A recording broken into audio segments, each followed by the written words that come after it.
So there was a time when I was little and I hurt myself in a very private area. So again, when I was about eight-ish, maybe nine, I'm not sure. I was at home with my mother, and it was the summer, and I said I'm going to go out and play with my friends. And my next door neighbor had just gotten a banana bike.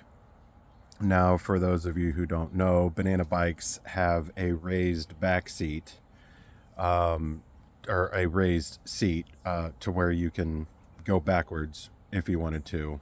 I'm not sure, but the seat looked like a banana, so that's why it's called a banana bike. And um, it was a girl's bike. I To this day I don't understand why a girl's bike has a center bar in right outside the seat, and a boy's bike has a dipped bar.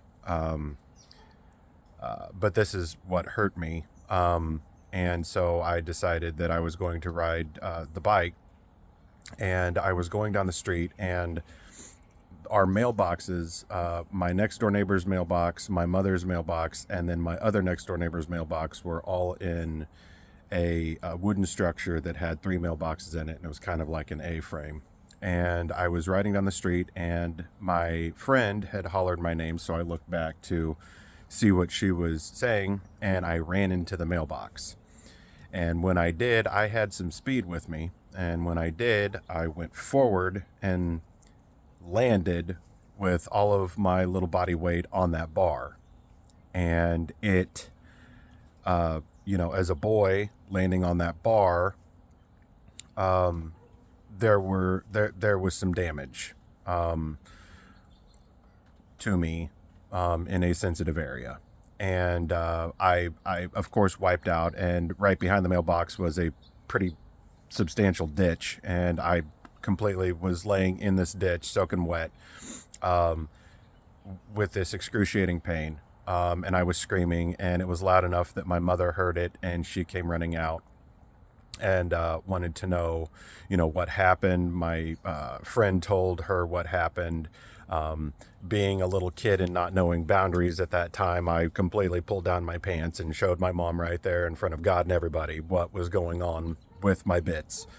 And so she was like, "We need to go to the ER." Well, we were in the process of getting ready to house sit for my grandmother and my grandfather, who were going to Luxembourg. They were going on a European trip.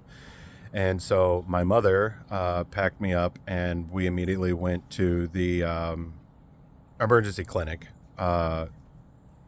And when we were there, they had me get into a gown. And I sat there. The doctor came in and examined and said that there was going to be no permanent damage to anything in the future.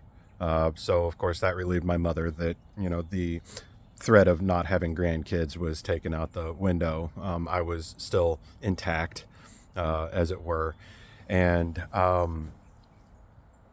while we were there in the clinic, the doctor had left, the nurse had left, and we were waiting for something. I can't remember what it was, but I needed to pass gas. And, I'm sitting there with no underwear on. I'm a little boy. And I told my mother I need to toot. And she said, "I don't know if that's such a good idea." I did. And I continued sitting there. The doctor came in. I didn't have to stand up for anything. And so he came in and said he told my mom the verdict, that everything was fine and everything. So I got up, or he left the room, and he said that I could get dressed and everything. And when I got up, now when you're in the doctor's office, they put paper over the medical examination table. And when I stood up, there was a wee little pile of doo-doo where I had tooted and left a little present for the doctor. My mother was mortified that I had done this. And so I got dressed. My mom ripped off just the little square. She took her keys and cut out the little square that little present was left on, and got a paper towel and threw it away. And then we went home, got everything ready, and then went over to my grandparents' house. Now, the doctor did say it would be a good idea if I were to set in some Epsom salts. So when we went over to my grandmother's house, this was the middle of the summer. My mother drew a bath and put Epsom salts in there. So she told me to sit in there, and that hurt so bad. That stung. It was like a feeling that my little child body did not want to feel. So I sat there for what seemed forever. It was probably only 10 minutes. And my grandmother was very conservative with her air conditioning, so it wasn't turned on all that much. And then also, mind you, this was very early 90s, and my grandmother was old school, and she had those big box fans, and may not pass electric code now.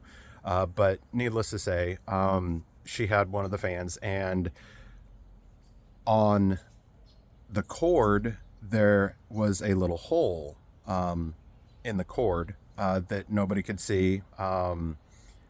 And I got out of the bath. I needed to find my mother.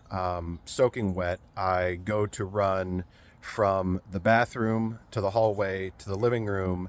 And the next thing I knew, I was upside down in the kitchen. And my fingertips were, they weren't black or burnt, but what had happened, and my mouth hurt, my teeth hurt. I had some fillings that I think one popped out. My nose was hurting really bad. But what had happened was I was soaking wet, and I ran across the living room.